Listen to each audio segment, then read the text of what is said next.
नीलामय श्रीक्षेत्र eighty सबुबले महाप्रभुंकर विभिन्न वेश आ नीला चली अन्यतम हूँ महाप्रभुंकर ये गज उदाहरण वेश यहाँ भागवतर अष्टम स्कंद द्वितीय अध्याय चतुर्थ अध्याय वर्णना करा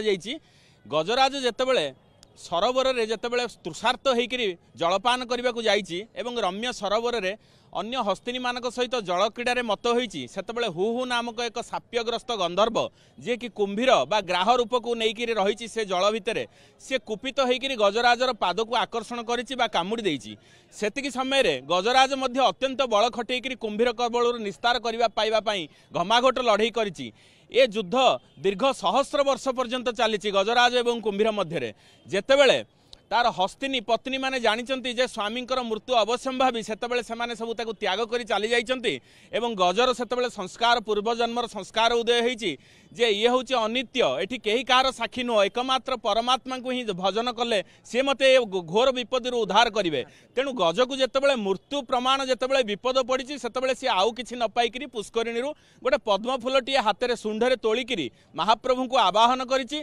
शंखचक्रधारी से पशा खेल महालक्ष्मी सहित लिप्त अच्छा लक्षे योजन गज जितेबाला डाकी महाप्रभु दूरे थी डाकदेले डेरी था कर्ण को तेणु महाप्रभु स्तव को श्रवण कर रखिली रखिली बोली ताकू प्रबोधना देइचंती सेतिके महालक्ष्मी कहते क्या रखिले प्रभु एते अन्य मनस्क कहीं खेल बेले ना महालक्ष्मी गजराज लक्ष्य योजन डाकुची मु वर्तमान ताकू रक्षा करने को उद्यत सेतिके मालक्ष्मी की कोଳରେ सांगरे नहीं गरुड़गामी मधुसूदन अर्थात गरुड़ पृष्ठ बसिक चतुर्भुज नारायण निजर दाहाण हस्तरे प्रचंड सुदर्शन चक्र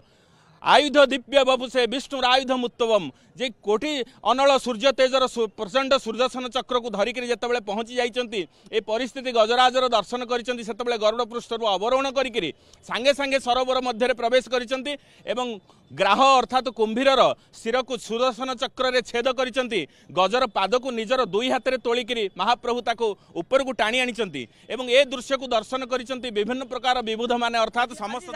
अनन्य से अपूर्व से दुर्लभ बेश केतेबेले अनुष्ठित हब एवं भक्त माने किभली भावे दर्शन करिपारिबे से दुर्लभ बेश एवं केते समय पर्यंत ए बेश महाप्रभु विभूषित हेबे एवं एई बेश समय रे केउली भावे जो कुहा जाइते अनन्य से खीरी अंबालु भोग प्रसाद करा जाइथाय देखंतु महाप्रभुंकर मध्याह्न धूप सरिला परे चंदन लागी हब सर्वांग हब ताकू मेकअप सरगाम कुआ जाए पालिया पुष्पाड़क सिंगारी सेवायत ये समस्ते मिसिक महाप्रभुंकर दीर्घ मासे काल प्रस्तुत होता सोलर जरी जंबुरा कैथ अठा इत्यादि प्रस्तुत होता बेश साज इत्यादि आसब बड़ हस्ती आसब ग्राह अर्थात कुंभीर आसब सबुठ बड़ कथा है महाप्रभु गरुड़ पृष्ठ पद्मासन चतुर्भुज धारण करी से दृश्य माने भाषा वर्णना करहबनी समय पर्यंत विलंबित रात्र किंबा सही